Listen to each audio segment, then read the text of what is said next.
Bonjour. Alors, ma présentation, c'est à propos de ces examens biologiques réalisés au cours d'une fièvre récurrente héréditaire.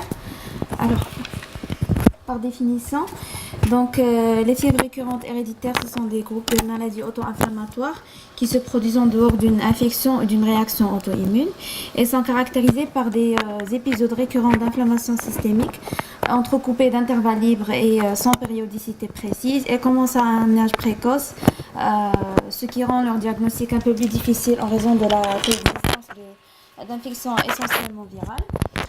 Alors, ces maladies, ils peuvent atteindre plusieurs organes et peuvent se compliquer vers une amylose rénale. Et donc, les maladies les plus fréquentes sont la fièvre méditerranéenne familiale. Donc, les maladies les plus fréquentes sont la fièvre méditerranéenne familiale, le déficit en mévalonate kinase, le syndrome périodique associé au récepteur du TNF et le syndrome de Marshall.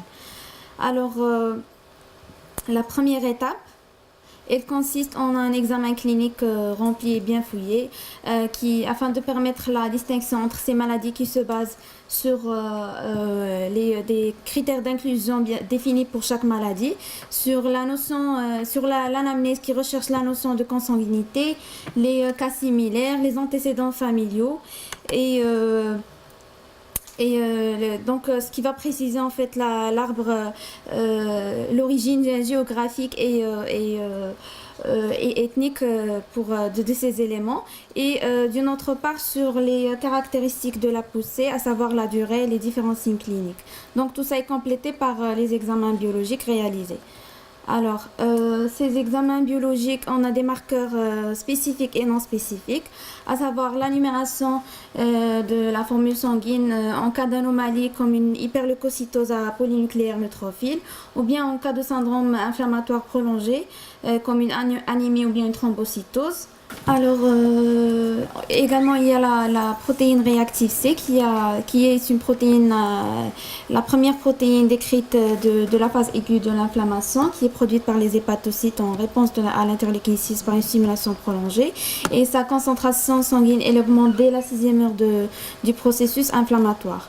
On a également la vitesse de sédimentation qui permet de dépister une inflammation ou bien une infection et qui est en rapport avec le taux de fibrinogène qui est une protéine qui permet la coagulation du sang et son augmentation elle peut indiquer un syndrome inflammatoire qui résulte de plusieurs maladies, y compris ces maladies auto-inflammatoires. Donc on a l'aptoglobine qui est une protéine également synthétisée par le foie et qui est un indicateur d'une inflammation et qui est associée dans le profil protéique à la CRP. On a également le dosage des immunoglobulines. En cas d'anomalie retrouvée dans ces maladies comme une hypergamma-globulinémie, qui est liée à la stimulation de la synthèse des gamma-globulines sous l'effet des cytokines pro-inflammatoires. Alors pour les marqueurs spécifiques, on a le sérum amyloïde A, qui est une protéine de la phase aiguë de l'inflammation qui est synthétisée par le foie sous l'effet de l'interleukine 1, l'interleukine 6 et le TNF. Son extrémité, elle peut se déposer sur différents organes sous forme de fibrilles amyloïdes, donc ce qui conduit au développement d'une amylose. Et sa concentration, elle peut augmenter rapidement de 6 à 12 heures et en très grande quantité. En fait, cette protéine elle n'est pas spécifique des maladies auto-inflammatoires, mais elle est souvent utilisée dans le suivi des patients dans ces maladies parce qu'elle est très utile dans l'évaluation de l'activité clinique et la réponse au traitement.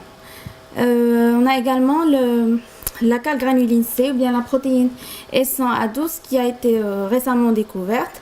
Elle est sécrétée par les polynucléaires neutrophiles et les macrophages.